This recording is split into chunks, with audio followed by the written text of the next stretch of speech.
This is Perk. She's about 1.5 years old.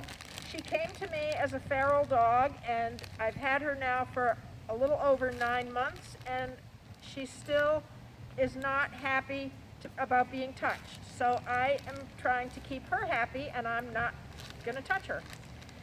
So training her poses its own set of challenges. She has played a lot of bucket games, and she's played a lot of popcorn catch games, and she once before has played them in concert with each other. So catch the popcorn, stay on the bucket. Now I'm going to try and teach her to go back and forth from one bucket to the other.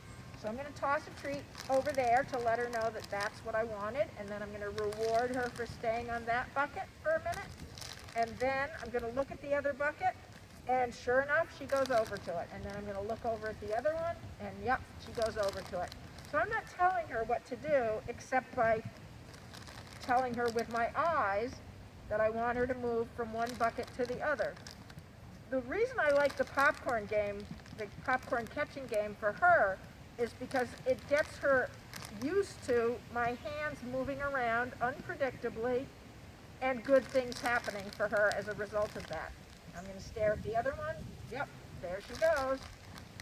And I'm going to stare at the other one, and back and forth she goes. Now, if I were to add in a hand signal, yes, what a good girl. Now, I wasn't sure she'd do that, because hand signals can be a little bit frightening for a Perk. Good girl. She has been taught to target my hand, so that's what she's doing now. There's nothing wrong with doing that. Good girl.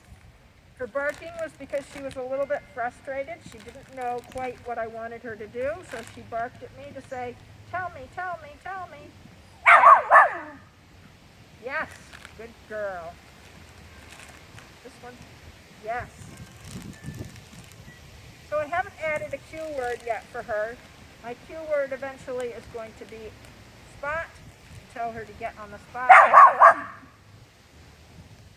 She's very in tune to where I'm looking. So when I change my gaze, she moves from one bucket to the other.